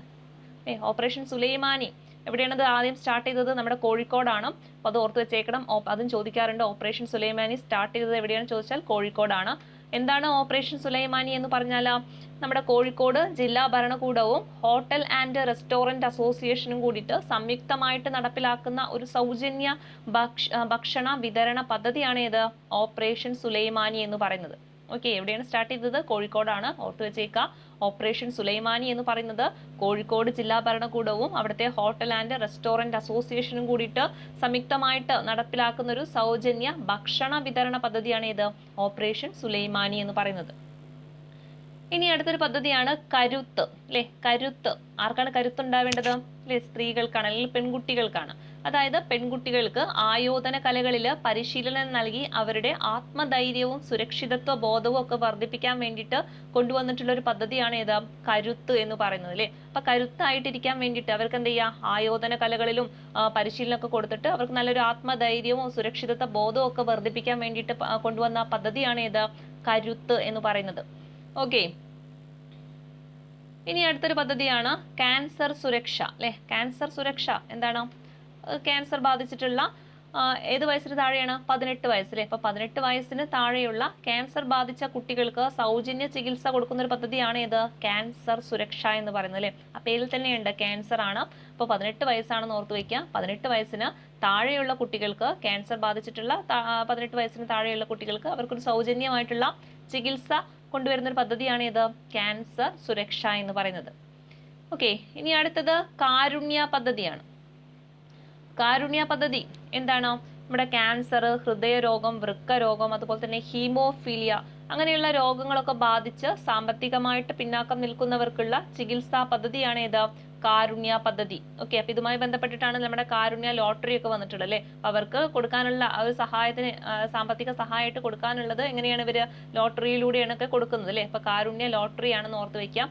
അപ്പോൾ കാരുണ്യ പദ്ധതി എന്ന് പറയുന്നത് എന്താണ്? ക്യാൻസർ, ഹൃദയരോഗം, വൃക്കരോഗം, ഹീമോഫീലിയ അങ്ങനെയുള്ള രോഗങ്ങളൊക്കെ ബാധിച്ച നമ്മുടെ സാമ്പത്തികമായിട്ടൊക്കെ പിന്നാക്കം നിൽക്കുന്നവരെ സഹായിക്കാൻ വേണ്ടിയിട്ട് കൊണ്ടുവന്നിട്ടുള്ള ഒരു പദ്ധതിയാണ് ഇത് കാരുണ്യ പദ്ധതി എന്ന് പറയുന്നത്. ഓക്കെ, അപ്പൊ അതിന്റെ ഈ തുക എങ്ങനെ കണ്ടെത്തുന്നത്? ഈ ഒരു കാരുണ്യ ലോട്ടറിയിലൂടെയാണ് അല്ലെ. നമുക്ക് കണ്ടിട്ടുണ്ടാവുമല്ലോ കാരുണ്യ ലോട്ടറി എന്ന് പറയുന്നത്. അപ്പൊ ആ ലോട്ടറിയിലൂടെയൊക്കെയാണ് ഇവർ അതിനുള്ള തുകയൊക്കെ കണ്ടെത്തുന്നത്. ഓക്കെ, അപ്പൊ ഈ ഒരു പദ്ധതികൾ ഒന്നുകൂടി നോക്കാം. ഓപ്പറേഷൻ കുബേര അല്ലെ, എന്തുമായി ബന്ധപ്പെട്ടതാണ്? ബ്ലേഡ് പലിശക്കാരുടെ ചൂഷണത്തിൽ നിന്നും ജനങ്ങളെ രക്ഷിക്കാൻ വേണ്ടി കൊണ്ടുവന്നിട്ടുള്ള പദ്ധതിയാണ് ഇത് ഓപ്പറേഷൻ കുബേര എന്ന് പറയുന്നത്. ഇനി സുരക്ഷയാണെങ്കിലോ അല്ലെ, സുരക്ഷ കിട്ടാൻ വേണ്ടിയിട്ട്, അതായത് ആക്രമികളിൽ നിന്നൊക്കെ സുരക്ഷ കിട്ടാൻ വേണ്ടിയിട്ട് കൊണ്ടുവന്നിട്ടുള്ള ഒരു പദ്ധതിയാണ് ഇത് ഓപ്പറേഷൻ സുരക്ഷ എന്ന് പറയുന്നത്. എന്നാൽ ഓപ്പറേഷൻ സുലൈമാനി ആണെങ്കിലോ അത് കോഴിക്കോട് ജില്ലാ ഭരണകൂടവും ഹോട്ടൽ ആൻഡ് റെസ്റ്റോറന്റ് അസോസിയേഷനും കൂടിയിട്ട് സംയുക്തമായിട്ട് കൊണ്ടുവന്നിട്ടുള്ള പദ്ധതിയാണ് ഏത് ഓപ്പറേഷൻ സുലൈമാനി എന്ന് പറയുന്നത്. ഇനി കരുത്ത് അല്ലെ. കരുത്ത് എന്ന് പറയുന്നത് ആർക്കാണ് കരുത്ത് വേണ്ടത് അല്ലെ? സ്ത്രീകൾക്കാണ്, അല്ലെങ്കിൽ കുട്ടികൾക്കാണ്, പെൺകുട്ടികൾക്കാണ്. അവർക്ക് കരുത്ത് കിട്ടാൻ വേണ്ടിയിട്ട് ആയോധന കലകളിലൊക്കെ അവർക്ക് എന്തെങ്കിലും പരിശീലനമൊക്കെ കൊടുത്തിട്ട് അവരുടെ ആ ഒരു ആത്മധൈര്യമൊക്കെ വർദ്ധിപ്പിക്കാൻ വേണ്ടിയിട്ട് കൊണ്ടുവന്ന പദ്ധതിയാണ് ഏത് കരുത്ത് എന്ന് പറയുന്നത്. ഓക്കെ, ഇനി അടുത്തത് നോക്കാനുള്ളത് ക്യാൻസർ സുരക്ഷയാണ് അല്ലെ. ക്യാൻസർ സുരക്ഷ എന്ന് പറയുമ്പോൾ അവിടെ 18 വയസ്സിന് താഴെയുള്ള ക്യാൻസർ ബാധിച്ച കുട്ടികൾക്ക് സൗജന്യ ചികിത്സ കൊടുക്കുന്ന പദ്ധതിയാണ് ക്യാൻസർ സുരക്ഷ എന്ന് പറയുന്നത്. ഇനി കാരുണ്യ പദ്ധതി എന്ന് പറഞ്ഞാൽ എന്താണ്? ഇതുപോലെ തന്നെ അല്ലെ, ക്യാൻസറോ അല്ലെങ്കിൽ ഹൃദയ രോഗമോ വൃക്ക രോഗമോ അങ്ങനെയുള്ള എന്തെങ്കിലുമൊക്കെ മാരകമായിട്ടുള്ള രോഗം ബാധിച്ചവരെ അവരെ സാമ്പത്തികമായിട്ട് സഹായിക്കാൻ വേണ്ടിയിട്ട് അല്ലെ, അപ്പൊ സാമ്പത്തികമായിട്ട് പിന്നോക്കം നിൽക്കുന്ന ആൾക്കാരായിരിക്കണം. അപ്പൊ അവരെ സഹായിക്കാൻ വേണ്ടിയിട്ട് കൊണ്ടുവന്നിട്ടുള്ളൊരു പദ്ധതിയാണ് കാരുണ്യ പദ്ധതി. അതെങ്ങനെയാണ്? ലോട്ടറിയുടെ രൂപത്തിലാണ് ആ ഒരു സാമ്പത്തിക സഹായം കണ്ടെത്തുന്നത്. ഓക്കെ, ഇനി നമുക്ക് അടുത്ത് നോക്കാനുള്ളത് കൈത്താങ് ആണ്. ഓക്കെ, കൈത്താങ് എന്തുമായി ബന്ധപ്പെട്ടതാണ്? കൈത്താങ് അതായത് പട്ടികവർഗ കുട്ടികളെയാണ് അല്ലെ. അപ്പൊ പട്ടികവർഗ അതിൽപ്പെട്ടിട്ടുള്ള അനാഥരായിട്ടുള്ള കുട്ടികളെ സംരക്ഷിക്കുന്നതിന് വേണ്ടിയിട്ട് കൊണ്ടുവന്ന പദ്ധതി ചോദിച്ചാൽ അത് ഏതാണ്? കൈത്താങ് ആണ് കേട്ടോ. ഓർത്ത് വെച്ചേക്കണം. എന്താണ് കൈത്താങ്? ആരുമായി ബന്ധപ്പെട്ടതാണ്? അനാഥരായിട്ടുള്ള പട്ടികവർഗ കുട്ടികളാണ് അല്ലെ. അപ്പൊ അനാഥരായിട്ടുള്ള പട്ടികവർഗ കുട്ടികളെ സംരക്ഷിക്കുന്നതിന് വേണ്ടിയിട്ട് കൊണ്ടുവന്ന പദ്ധതി ചോദിച്ചാൽ അത് ഏതാണ്? കൈത്താങ് ആണ്. ഇനി അടുത്തൊരു പദ്ധതി നോക്കാം. ഗോത്രസാരഥിയും അതുപോലെ തന്നെ ഗോത്ര ജ്യോതിയും ഉണ്ട്. ഓക്കെ, ഇപ്പൊ രണ്ടും ഓർത്ത് വെച്ചേക്കാം. ഗോത്ര സാരഥി, ഗോത്ര ജ്യോതി. അപ്പൊ ഈ ഗോത്ര എന്ന് കേൾക്കുമ്പോൾ തന്നെ നമുക്കറിയാലേ ഇതാണ് ആദിവാസി മേഖലയുമായി ബന്ധപ്പെട്ടതാണ് അല്ലെങ്കിൽ പട്ടികവർഗ മേഖലയുമായി ബന്ധപ്പെട്ടതാണ്. അപ്പൊ ഗോത്ര സാരഥി എന്ന് പറയുമ്പോൾ ആദിവാസി ഊരുകളിൽ നിന്ന് കുട്ടികളെ സ്കൂളുകളിൽ എത്തിക്കാനുള്ള കേരള സർക്കാരിന്റെ പദ്ധതിയാണ് ഏത്? ഗോത്ര സാരഥി എന്ന് പറയുന്നത്. ഓക്കെ, അപ്പോൾ എന്താണ് ഗോത്രസാരഥി എന്ന് പറയുന്നത്? ആദിവാസി ഊരുകളിൽ നിന്ന് കുട്ടികളെ സ്കൂളിൽ എത്തിക്കാനുള്ള കേരള സർക്കാരിന്റെ പദ്ധതി ചോദിച്ചാൽ അത് ഏതാണ്? ഗോത്രസാരഥിയാണ്. എന്നാൽ ഇതുപോലെ പട്ടികവർഗ യുവജനങ്ങളുടെ ക്ഷേമത്തിന് വേണ്ടിയിട്ട് കൊണ്ടുവന്നിട്ടുള്ള പദ്ധതി ചോദിച്ചാൽ അത് ഗോത്ര ജ്യോതിയാണ്. ഓക്കെ, അപ്പൊ ഇത് രണ്ടും എന്താണ്? ഈ ആദിവാസി പട്ടികവർഗ ആ ഒരു മേഖലയുമായി ബന്ധപ്പെട്ടതാണ്. ഗോത്ര സാരഥി ആണെങ്കിലേ, സാരഥി എന്ന് പറയുമ്പോൾ അവിടെ എന്താണ്? വിദ്യാഭ്യാസവുമായി ബന്ധപ്പെട്ട് അവരെ സ്കൂളിലേക്ക് എത്തിക്കാനുള്ള ആ ഒരു ആദിവാസി ഊരുകളിൽ നിന്ന് അവരെ ആ കുട്ടികളെ എന്ത് ചെയ്യാം? സ്കൂളിലേക്ക് എത്തിക്കാനുള്ള ഒരു പദ്ധതിയാണ്. എന്നാൽ ഗോത്ര ജ്യോതി എന്ന് പറയുമ്പോൾ അവരുടെ ക്ഷേമത്തിന് വേണ്ടിയിട്ട് കൊണ്ടുവന്നിട്ടുള്ള ഒരു പദ്ധതിയാണ് ഏത്? ഗോത്ര ജ്യോതി എന്ന് പറയുന്നത്. ഓക്കെ, ഇനി അടുത്തൊരു പദ്ധതിയാണ് തന്റേടം അല്ലെ. തന്റേടം എന്ന് പറയുമ്പോൾ എന്താണ്? തന്റേടം എന്ന് പറയുമ്പോൾ നമ്മുടെ സ്ത്രീ പുരുഷ അസമത്വമൊക്കെ ഇല്ലാതാക്കുക എന്ന ലക്ഷ്യത്തോടു കൂടി കൊണ്ടുവന്നിട്ടുള്ള ഒരു ജെൻഡർ പാർക്കാണ് എന്ത്? തന്റേടം എന്ന് പറയുന്നത്. വളരെ പ്രധാനപ്പെട്ടതാണ്. തന്റേടം എന്ന് പറയുന്നത് എന്താണ്? ഒരു ജെൻഡർ പാർക്കാണ് അല്ലെ. അവിടെ സ്ത്രീ പുരുഷ എന്നൊരു അസമത്വം ഇല്ലാതാക്കുന്നതിന് വേണ്ടിയിട്ട് കൊണ്ടുവന്നിട്ടുള്ള അല്ലെങ്കിൽ കേരളത്തിൽ സ്ഥാപിച്ചിട്ടുള്ള ഒരു ജെൻഡർ പാർക്ക് ചോദിച്ചാൽ അത് ഏതാണ്? തന്റേടമാണ്. ഓക്കെ, ഇനി അടുത്തൊരു പദ്ധതിയാണ് താലോലം. താലോലവും ഇതുപോലെ തന്നെ നമ്മുടെ 18 വയസ്സിന് താഴെയുള്ള ഏകദേശം നമ്മുടെ പദ്ധതികളൊക്കെ ഏകദേശം ഒക്കെ ഒരേപോലെ തന്നെ തോന്നും. അപ്പൊ എന്ത് ചെയ്യുക? കൃത്യമായിട്ട് മനസ്സിലാക്കി പഠിക്കുക. അപ്പോ താലോലം എന്ന് പറയുന്ന പദ്ധതി എന്തുമായി ബന്ധപ്പെട്ടതാണ്?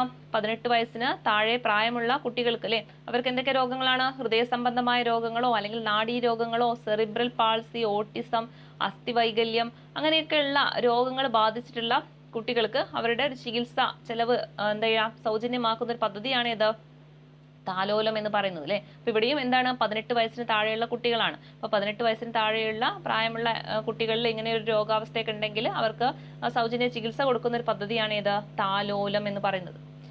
ഇനി അടുത്തത് തൂവൽ സ്പർശമാണ് അല്ലെ. തൂവൽ സ്പർശം എന്ന് പറഞ്ഞാൽ ആർക്ക് വേണ്ടി കൊണ്ടുവന്നതാണ്? സ്ത്രീകൾക്കും കുട്ടികൾക്കും വേണ്ടിയിട്ടുള്ളതാണ്.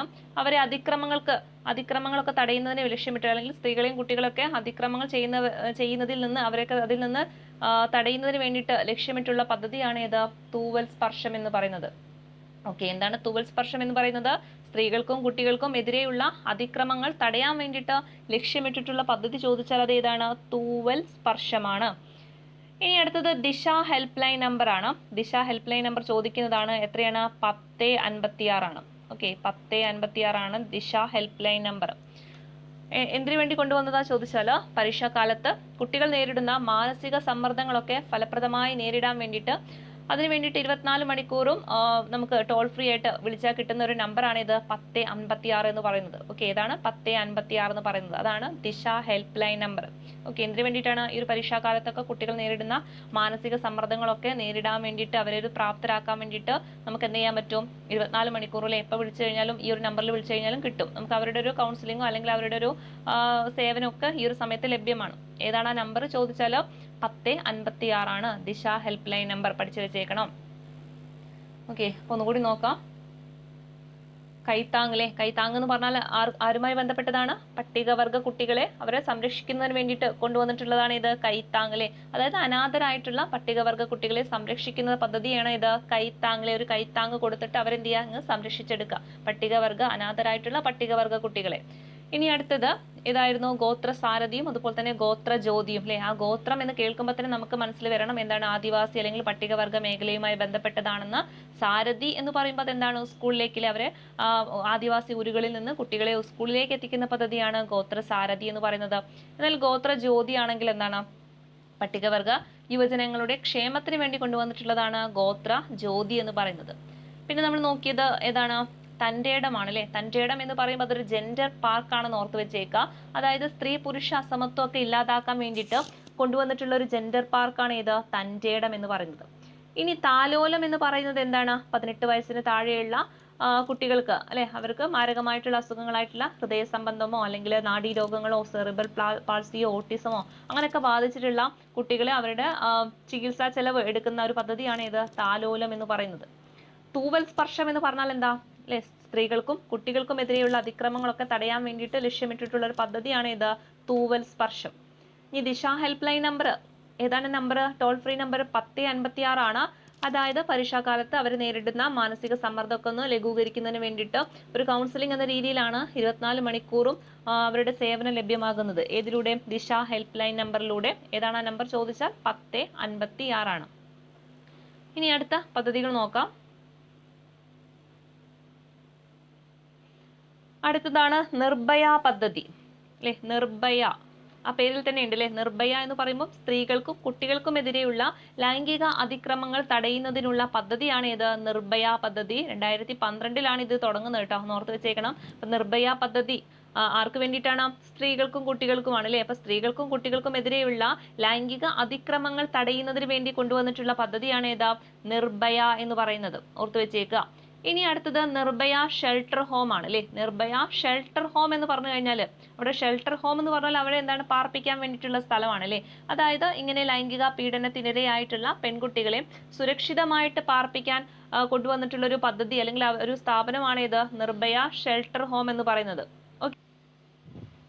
ഓക്കെ, അപ്പൊ നിർഭയ ഷെൽട്ടർ ഹോം എന്ന് പറയുന്നത് ആർക്ക് വേണ്ടി കൊണ്ടുവന്നതാണ്? ഇങ്ങനെ ലൈംഗിക പീഡനത്തിനിരയായിട്ടുള്ള പെൺകുട്ടികളെ അവരെ സുരക്ഷിതമായിട്ട് പാർപ്പിക്കാൻ വേണ്ടിയിട്ട് കൊണ്ടുവന്നിട്ടുള്ളതാണ് ഇത് നിർഭയ ഷെൽട്ടർ ഹോം എന്ന് പറയുന്നത്.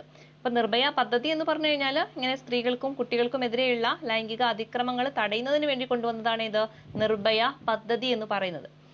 ഓക്കെ, അതുപോലെ തന്നെയാണ് നിർഭയ കേരളം അല്ലെങ്കിൽ സുരക്ഷിത കേരളം, ഇതൊക്കെ അതുമായി ബന്ധപ്പെട്ടിട്ടുള്ളത് തന്നെയാണ്. അപ്പൊ അത് ഓർത്ത് വെച്ചേക്കാം. ഇനി അടുത്തത് നിരാമയ ആരോഗ്യ ഇൻഷുറൻസ് ആണ് കേട്ടോ. ഇതും ചോദിക്കുന്നതാണ്. നിരാമയ അല്ലെ. നിരാമയ എന്ന് കേൾക്കുമ്പോൾ അതൊരു ഇൻഷുറൻസ് ആണെന്ന് ഓർത്ത് വെക്കണം. അപ്പോൾ എന്താണ് നിരാമയ ആരോഗ്യ ഇൻഷുറൻസ് എന്ന് പറഞ്ഞു കഴിഞ്ഞാൽ ഇങ്ങനെ ഓട്ടിസം അതുപോലെ തന്നെ സെറിബ്രൽ പാൾസി, ബുദ്ധി വൈകല്യം അങ്ങനെയൊക്കെയുള്ള രോഗാവസ്ഥയിലൂടെ കടന്നു പോകുന്ന ആൾക്കാർക്ക് അവർക്ക് 1 ലക്ഷം രൂപയുടെ കവറേജ് കിട്ടുന്ന ഒരു ഇൻഷുറൻസ് പദ്ധതിയാണ് ഏത്? നിരാമയ ആരോഗ്യ ഇൻഷുറൻസ് എന്ന് പറയുന്നത്. ഓക്കെ, ആർക്കൊക്കെയാണ്? ഈ ഓട്ടിസം അതുപോലെ തന്നെ സെറിബ്രൽ പാൾസി, ബുദ്ധി വൈകല്യം അങ്ങനെയൊക്കെയുള്ള രോഗാവസ്ഥയിലൂടെ കടന്നു പോകുന്നവർക്ക് അവർക്കൊരു ഇൻഷുറൻസ് എന്ന രീതിയിൽ 1 ലക്ഷം രൂപയുടെ കവറേജ് കൊടുക്കുന്ന ഒരു പദ്ധതിയാണ് ഏത്? നിരാമയ ആരോഗ്യ ഇൻഷുറൻസ് എന്ന് പറയുന്നത്. ഓക്കെ, ഇനി അടുത്തൊരു പദ്ധതിയാണ് നൈപുണ്യം അല്ലെ. നൈപുണ്യം എന്ന് പറയുന്നത് എന്താണ്? നമ്മുടെ ഹയർ സെക്കൻഡറി കോളേജ് തലത്തിലുള്ള വിദ്യാർത്ഥികൾക്ക് പഠനത്തിന്റെ കൂടെ തന്നെ എന്തെങ്കിലും ഒരു തൊഴിൽ അല്ലെ, എന്തെങ്കിലും ഒരു തൊഴിൽ പരിശീലനം കൊണ്ടുവരുന്ന ഒരു പദ്ധതിയാണ് ഇത് നൈപുണ്യം എന്ന് പറയുന്നത്. ഓക്കെ, ഒരു നൈപുണ്യം എന്ന് പറഞ്ഞാൽ എന്താണ്? സംസ്ഥാനത്ത് ഹയർ സെക്കൻഡറി അതുപോലെ തന്നെ കോളേജ് തലത്തിലുള്ള വിദ്യാർത്ഥികൾക്ക് പഠനത്തിന്റെ കൂടെ തന്നെ എന്ത് ചെയ്യാം? എന്തെങ്കിലും ഒരു തൊഴിൽ അവർക്ക് കിട്ടുന്ന രീതിയിൽ അല്ലെങ്കിൽ അതിന് വേണ്ടിയിട്ട് എന്ത് ചെയ്യാം? ആ ഒരു തൊഴിൽ പരിശീലനം കൊടുക്കുന്ന ഒരു പദ്ധതിയാണ് ഏതാ? നൈപുണ്യം എന്ന് പറയുന്നത്. ഓർത്ത് വെച്ചേക്കണം. നൈപുണ്യം എന്താണ്? ഒരു തൊഴിൽ പരിശീലനം കൊടുക്കുന്ന ഒരു പദ്ധതിയാണെന്ന് ഓർത്ത് വെക്കുക. ഇനി അടുത്തതാണ് പിങ്ക് ബീറ്റ് അല്ലെ. പിങ്ക് ബീറ്റ്, പിങ്ക് വെച്ചിട്ട് ഒരുപാടെണ്ണം ഉണ്ട്. പിങ്ക് ബീറ്റ് ഉണ്ട്, പിങ്ക് പെട്രോൾ ഒക്കെ ഉണ്ട്. അതൊക്കെ എന്താണ് ലക്ഷ്യം വെക്കുന്നത്? സ്ത്രീകളാണെന്ന് ഓർത്ത് വെക്കല്ലേ. പിങ്ക് കളർ എന്ന് ആലോചിക്കുമ്പോൾ തന്നെ സ്ത്രീകളുമായി ബന്ധപ്പെട്ടതാണെന്ന് ഓർത്ത് വെക്കുക. അപ്പൊ പിങ്ക് ബീറ്റ് എന്ന് പറയുമ്പോൾ പൊതു ഇടങ്ങളിൽ സ്ത്രീകൾക്കും കുട്ടികൾക്കും സമ്പൂർണ്ണ സുരക്ഷ ഉറപ്പാക്കുന്ന പോലീസ് സംവിധാനമാണ് ഇത് പിങ്ക് ബീറ്റ് എന്ന് പറയുന്നത് അല്ലേ. ഇവിടെ അതാണ് നല്ല പരിശീലനമൊക്കെ നേടിയിട്ടുള്ള വനിതാ പോലീസ് ഉദ്യോഗസ്ഥരായിരിക്കും ഈ ഒരു പദ്ധതിയൊക്കെ നടപ്പിലാക്കുന്നത്. അവരെന്ത് ചെയ്യും, ഇങ്ങനെ തിരക്കേറിയ സമയങ്ങളിൽ ബസ് സ്റ്റാൻഡോ അല്ലെങ്കിൽ ബസ് സ്റ്റോപ്പോ അവിടെ അങ്ങനെയുള്ള സ്ഥലങ്ങളിലൊക്കെ അങ്ങനെ തിരക്കേറിയ സ്ഥലങ്ങളിൽ അവരെ എന്താണ് സ്ത്രീകൾക്കോ അല്ലെങ്കിൽ കുട്ടികൾക്കോ എതിരായിട്ട് എന്തെങ്കിലും പ്രശ്നങ്ങൾ ഉണ്ടായി കഴിഞ്ഞാൽ അവിടെയൊക്കെ നടപടി എടുക്കുന്നത് ഈ ഒരു പിങ്ക് ബീറ്റ് ആയിരിക്കും അല്ലേ. പിങ്ക് ബീറ്റ് എന്ന് പറയുമ്പോൾ ആർക്കാണ്? സ്ത്രീകൾക്കും അതുപോലെ തന്നെ കുട്ടികൾക്കും ഒരു സമ്പൂർണ്ണ സുരക്ഷയാണ് ഇവിടെ ഉറപ്പുവരുത്തുന്നത്. ഓക്കെ, അതുപോലെ തന്നെയാണ് പിങ്ക് പെട്രോൾ എന്ന് പറയുന്നത്. അപ്പൊ പിങ്ക് പെട്രോൾ എന്ന് പറയുന്നത് എന്താണ്? ഈ ഒരു നമ്പർ ഓർത്ത് വെച്ചേക്കുക, 1515. ഓക്കെ, എന്താണ് നമ്പർ? 1515. അതായത് ഈ ഒരു 1515 എന്ന നമ്പർ ഡയൽ ചെയ്ത് കഴിഞ്ഞാൽ നമ്മളിപ്പോൾ എവിടെയെങ്കിലാണ് എന്തെങ്കിലും ഒരു പ്രശ്നത്തിൽ അകപ്പെട്ടിരിക്കുകയാണെങ്കിൽ ഏത് സമയത്താണെങ്കിലും ഈ ഒരു നമ്പറിൽ വിളിച്ചു കഴിഞ്ഞാൽ എന്ത് ചെയ്യാൻ പറ്റും? അവർ ഈ ഒരു പിങ്ക് പെട്രോളിൽ ഈ ഒരു പോലീസുകാർ വരും അല്ലേ, വനിതാ പോലീസുകാരായിരിക്കും. അവർ ഈ ഒരു വണ്ടിയിലായിരിക്കും വരിക. ഈ വണ്ടിയൊക്കെ ഓടിക്കുന്നത് ആരായിരിക്കും? വനിതാ പോലീസ് ഡ്രൈവർ തന്നെയായിരിക്കും. അതൊക്കെ ഒന്ന് ഓർത്ത് വെക്കുക. ഓക്കെ, അപ്പൊ പിങ്ക് പെട്രോൾ എന്ന് പറഞ്ഞാൽ എന്താണ്? ഇങ്ങനെ എവിടെയെങ്കിലുമൊക്കെ നമ്മൾ അകപ്പെട്ട് കഴിഞ്ഞാൽ അല്ലേ, സ്ത്രീകളോ അല്ലെങ്കിൽ കുട്ടികളൊക്കെ എന്തെങ്കിലുമൊക്കെ പ്രശ്നത്തിൽ പെട്ട് കഴിഞ്ഞാൽ ഈ ഒരു 1515 എന്നൊരു നമ്പറിൽ വിളിച്ചു കഴിഞ്ഞാൽ അവരെന്ത് ചെയ്യും? ഈ ഒരു വാഹനത്തിൽ വരും. ഓക്കെ, അവിടെ ഒരു വാഹനത്തിലല്ലേ ഡ്രൈവറൊക്കെ ആര് തന്നെയായിരിക്കും? വനിതാ പോലീസ് ഡ്രൈവർ തന്നെയായിരിക്കും. എല്ലാവരും എന്തായിരിക്കും? വനിതകളായിരിക്കും. അവരെന്ത് ചെയ്യാം? ഇവിടെ വന്നിട്ട് ഈ ഒരു പ്രശ്നത്തിലെ പെട്ട സ്ത്രീകൾ എന്ത് ചെയ്യും? സംരക്ഷിച്ചു കൊണ്ടുപോകും. അപ്പൊ ഇതാണ് പിങ്ക് പെട്രോൾ എന്ന് പറയുന്നത്. ഓക്കെ, ഇനി അടുത്തത് നോക്കാം. അടുത്തൊരു പദ്ധതിയാണ് പ്രതീക്ഷ എന്ന് പറയുന്നത്. അപ്പൊ പ്രതീക്ഷ എന്തുമായി ബന്ധപ്പെട്ടതാണ്? പ്രതീക്ഷ എന്ന് പറയുന്നത് ശാരീരികവും മാനസികവുമായ ബുദ്ധിമുട്ടുകൾ അനുഭവിക്കുന്ന കുട്ടികൾക്കായിട്ട് കൊണ്ടുവന്നിട്ടുള്ള ഒരു പദ്ധതിയാണ് ഏതാ? പ്രതീക്ഷ എന്ന് പറയുന്നത്. ഓക്കെ, അപ്പൊ പ്രതീക്ഷ ആർക്ക് വേണ്ടിയിട്ടാണ്?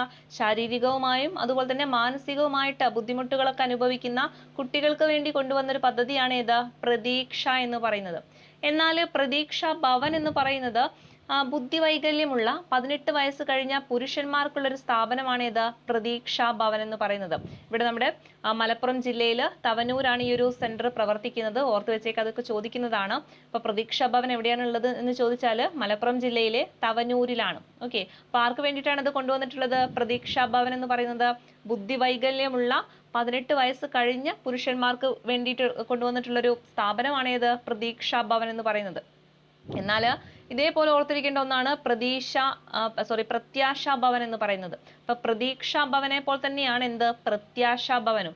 ഇവിടെ ബുദ്ധിവൈകല്യമുള്ള പ്രായപൂർത്തിയായ സ്ത്രീകൾക്ക് വേണ്ടിയിട്ട് കൊണ്ടുവന്നിട്ടുള്ള സ്ഥാപനമാണ് ഇത് പ്രത്യാശാ ഭവൻ എന്ന് പറയുന്നത്. ഓക്കെ, എവിടെയാണത്? തൃശ്ശൂർ ജില്ലയിലെ രാമവർമ്മപുരത്താണത് പ്രവർത്തിക്കുന്നത്. അപ്പോൾ പ്രതീക്ഷാ ഭവൻ എന്ന് പറയുന്നത് പുരുഷന്മാർക്കാണ്. പ്രത്യാശാ ഭവൻ എന്ന് പറയുന്നത് ആർക്കാണ്? സ്ത്രീകൾക്കാണ് അല്ലെ. അവിടെ ആ പേര് തന്നെ ഓർത്താൽ മതി. പ്രത്യാശ എന്ന് പറയുമ്പോൾ ആശ എന്നൊരു സ്ത്രീയുടെ പേരായിട്ട് കണക്ട് ചെയ്താൽ മതി അല്ലെ. അപ്പോൾ പ്രത്യാശാ ഭവൻ ആർക്ക് വേണ്ടിയിട്ടാണ്? ഇങ്ങനെ ബുദ്ധിവൈകല്യമുള്ള പ്രായപൂർത്തിയായിട്ടുള്ള സ്ത്രീകളെ സംരക്ഷിക്കുന്നതിന് വേണ്ടിയിട്ടുള്ള ഒരു സ്ഥാപനമാണ് പ്രത്യാശാ ഭവൻ. എന്നാൽ പ്രതീക്ഷാ ഭവൻ ആണെങ്കിൽ ബുദ്ധിവൈകല്യമുള്ള 18 വയസ്സ് കഴിഞ്ഞിട്ടുള്ള അല്ലെങ്കിൽ പ്രായപൂർത്തിയായിട്ടുള്ള പുരുഷന്മാർക്ക് വേണ്ടിയിട്ടുള്ള സ്ഥാപനമാണ്. ഇനി അടുത്തത് പ്രത്യാശ എന്ന് മാത്രമാണെങ്കിൽ അതെന്താണ്? അത് സാമ്പത്തികമായിട്ട് പിന്നോക്കം നിൽക്കുന്ന മാതാപിതാക്കൾക്കും അവരുടെ പെൺമക്കളുടെ വിവാഹം നടത്തുന്നതിനായിട്ട് കൊടുക്കുന്ന ഒരു ധനസഹായമാണ് ഇത് പ്രത്യാശ എന്ന് പറയുന്നത്. എത്ര രൂപയാണ് കൊടുക്കുന്നത്? 50,000 രൂപയാണ് കൊടുക്കുന്നത്. ഓർത്ത് വെച്ചേക്കണം, പ്രത്യാശ എന്ന് മാത്രമേ ഉള്ളൂ എങ്കിൽ അതെന്താണ്? അത് സാമ്പത്തികമായിട്ടൊക്കെ പിന്നാക്കം നിൽക്കുന്ന മാതാപിതാക്കൾക്ക് എന്ത് ചെയ്യുന്നു? അവരുടെ മക്കളുടെ കല്യാണത്തിന് എന്ത് ചെയ്യാണ്? ഒരു 50,000 രൂപ ധനസഹായമായിട്ട് കൊടുക്കുന്ന ഒരു പദ്ധതിയാണ് ഇത് പ്രത്യാശ എന്ന് പറയുന്നത്. ഒക്കെ മാറിപ്പോകരുത്. വെറും പ്രത്യാശ എന്ന് മാത്രമുള്ളൂ എങ്കിലാണ് ഇത് കേട്ടോ. ഈ പ്രത്യാശ ഭവൻ ആണെങ്കിലല്ലേ, ഒരു ഭവൻ അങ്ങനെയൊക്കെ പറയുമ്പോൾ എന്താണ്? അവിടെ ഒരു മാറ്റി പാർപ്പിക്കുകയാണ് അല്ലേ. അപ്പൊ അവിടെ പ്രത്യാശ ഭവൻ ആണെങ്കിൽ ഇങ്ങനെ ബുദ്ധിവൈകല്യമുള്ള പ്രായപൂർത്തിയായ സ്ത്രീകളെയാണ് അവിടെ പാർപ്പിക്കുന്നത്. എന്നാൽ പ്രതീക്ഷാ ഭവൻ ആകുമ്പോൾ അവിടെ എന്താണ്? പുരുഷന്മാരെയാണ് അവിടെ എന്ത് ചെയ്യുന്നത്? അവിടെ പാർപ്പിക്കുന്നത്. എന്നാൽ വെറും പ്രത്യാശ എന്ന് മാത്രമാണെങ്കിൽ അതെന്താണ്? അതൊരു ധനസഹായ പദ്ധതിയാണ് അല്ലെ. ഇങ്ങനെ സാമ്പത്തികമായിട്ട് പിന്നാക്കം നിൽക്കുന്ന മാതാപിതാക്കൾക്ക് അവരുടെ മക്കളുടെ വിവാഹം നടത്തുന്നതിന് വേണ്ടിയിട്ട് കൊടുക്കുന്ന ഒരു ധനസഹായ പദ്ധതിയാണ് പ്രത്യാശ അല്ലെ. അവർക്കൊരു പ്രത്യാശ കൊണ്ടുവരിക. ഇനി അടുത്തത് ബാലമുകുളമാണ് അല്ലെ. ബാലമുകുളം ഇവിടെ ഓർത്തിരിക്കേണ്ടത് നമ്മുടെ ആയുർവേദ വകുപ്പിന്റെ കീഴിൽ കൊണ്ടുവന്നിട്ടുള്ള ഒരു പദ്ധതിയാണ് ഇത് ബാലമുകുളം എന്ന് പറയുന്നത്. അപ്പോൾ സംസ്ഥാന ആയുർവേദ വകുപ്പ് നടപ്പിലാക്കുന്ന സ്കൂൾ തല ആരോഗ്യ പദ്ധതിയുടെ പേരെന്താന്ന് ചോദിച്ചാൽ അതെന്താണ്? ബാലമുകുളമാണ്. ഓർത്തു വെച്ചേക്കണം, ബാലമുകുളം ആരാണ് കൊണ്ടുവന്നിട്ടുള്ളത്? ആയുർവേദ വകുപ്പാണ്. അപ്പോൾ സംസ്ഥാന ആയുർവേദ വകുപ്പ് നടപ്പിലാക്കിയിട്ടുള്ള സ്കൂൾ തല ആരോഗ്യ പദ്ധതി ഏതാന്ന് ചോദിച്ചാൽ അതേതാണ്? ബാലമുകുളമാണ്. ഇനി അടുത്തത് മന്ദഹാസമാണ്. വളരെ പ്രധാനപ്പെട്ടതാണ് മന്ദഹാസം. അല്ലെ, ആർക്ക് വേണ്ടി കൊണ്ടുവന്നതാണ്? വയോജനങ്ങൾക്ക് വേണ്ടി കൊണ്ടുവന്നതാണ്. അപ്പോൾ വയോജനങ്ങൾക്ക് അവരുടെ പല്ലൊക്കെ ഒരുപാട് പൊഴിഞ്ഞു പോയിട്ടുണ്ടാവും. അപ്പൊ എങ്ങനെ എന്ത് ചെയ്യാം? ഇവർക്കൊരു കൃത്രിമ ദന്തം അല്ലെ, അല്ലെങ്കിൽ കൃത്രിമ പല്ല് വെച്ച് കൊടുക്കുന്നതിന് വേണ്ടിയിട്ട് സാമൂഹ്യനീതി വകുപ്പ് കൊണ്ടുവന്നൊരു പദ്ധതിയാണ് ഇത് മന്ദഹാസം എന്ന് പറയുന്നത്. അല്ലെ, ആ പേരിൽ തന്നെ ഉണ്ട് മന്ദഹാസം. നല്ല പല്ലൊക്കെ വെച്ചിട്ട് ഇങ്ങനെ ചിരിക്കുന്നത് ആലോചിക്കുക. അപ്പോൾ മന്ദഹാസം എന്ന് പറയുന്നത് ആർക്ക് വേണ്ടിയിട്ടാണ്? വയോജനങ്ങൾക്ക് വേണ്ടിയിട്ടാണ്. അല്ലെ, അപ്പോൾ വയോജനങ്ങൾക്ക് അവർക്ക് എന്ത് ചെയ്യുക? കൃത്രിമ പല്ലൊക്കെ വെച്ച് കൊടുക്കുന്ന ആ ഒരു പദ്ധതിയാണ് ഇത് മന്ദഹാസം പദ്ധതി എന്ന് പറയുന്നത്. ഓക്കെ, ഇനി അടുത്തൊരു പദ്ധതിയാണ് മാതൃയാനം എന്ന് പറയുന്നത്. അല്ലെ, മാതൃയാനം എന്ന് പറയുന്നത് എന്താണ്? മാതൃയാനം ആ പേരിൽ തന്നെ ഉണ്ടല്ലേ, ഒരു മാതൃത്വം അവിടെ പറയുന്നുണ്ട്. അതായത് പ്രസവത്തിന് ശേഷം മാതാവിനെയും കുഞ്ഞിനെയും തിരികെ വീട്ടിലെത്തിക്കുന്ന ഒരു പദ്ധതിയാണ് ഇത് മാതൃയാനം എന്ന് പറയുന്നത്. എന്താണ് മാതൃയാനം എന്ന് പറയുന്നത്? പ്രസവത്തിന് ശേഷം അമ്മയെയും കുഞ്ഞിനെയും എന്ത് ചെയ്യുക? വീട്ടിലെത്തിക്കുക. അല്ലെ, അതിനുള്ള ധനസഹായമൊക്കെ കൊടുക്കുന്ന ഒരു പദ്ധതിയാണ് ഇത് മാതൃയാനം എന്ന് പറയുന്നത്. ഓക്കെ, പ്രസവത്തിന് ശേഷം മാതാവിനെയും കുഞ്ഞിനെയും ഒക്കെ അവിടെ തിരിച്ച് അവരുടെ വീട്ടിലേക്ക് തന്നെ എത്തിക്കുന്ന ഒരു പദ്ധതിയാണ് എന്ത്? മാതൃയാനം. അല്ലെ, അത് ഏത് രീതിയിലാണ്? അവർക്ക് ആ വീട്ടിലേക്ക് പോകാനുള്ള ചെലവായിരിക്കും കൊടുക്കുന്നുണ്ടാവുക. അതാണ് എന്ത് പദ്ധതി എന്ന് പറയുന്നത്? മാതൃയാനം എന്ന് പറയുന്നത്. എന്നാൽ മാതൃജ്യോതി എന്ന് പറഞ്ഞാൽ എന്താ? മാതൃജ്യോതി അത് കുറച്ച് വ്യത്യാസമാണ്. അതായത് നമ്മുടെ കാഴ്ച വൈകല്യമുള്ള അമ്മമാർക്ക് അവരുടെ നവജാത ശിശുവിന്റെ പരിചരണത്തിന് വേണ്ടിയിട്ട് ഒരു 2000 രൂപ ധനസഹായമായിട്ട് നൽകുന്ന ഒരു പദ്ധതിയാണ് ഇത് മാതൃജ്യോതി എന്ന് പറയുന്നത്. ഓക്കെ, ഇവിടെ ഒരു മാതൃ ഉണ്ട്, മാതാവ് അല്ലെ, ആ ഒരു രീതിയിൽ കണക്ട് ചെയ്യാം. എങ്ങനെയുള്ള മാതാവാണ്? കാഴ്ച വൈകല്യമുള്ള മാതാവായിരിക്കും. അല്ലെ, ഇപ്പൊ അങ്ങനെ കാഴ്ച വൈകല്യമുള്ള ആൾക്കാർ അമ്മമാര് പ്രസവിച്ചു കഴിഞ്ഞാൽ അവരുടെ കുട്ടീനൊക്കെ നോക്കാൻ കുറച്ച് ബുദ്ധിമുട്ടായിരിക്കും. അപ്പൊ അങ്ങനെ അവരുടെ കുഞ്ഞുങ്ങളെയൊക്കെ നവജാത ശിശുക്കളെയൊക്കെ പരിചരിക്കുന്നതിന് വേണ്ടിയിട്ട് എന്ത് ചെയ്യുക? ഒരു 2000 രൂപ ധനസഹായമായിട്ട് കൊടുക്കാം. ആ ഒരു പദ്ധതിയാണ് ഇത് മാതൃജ്യോതി എന്ന് പറയുന്നത്.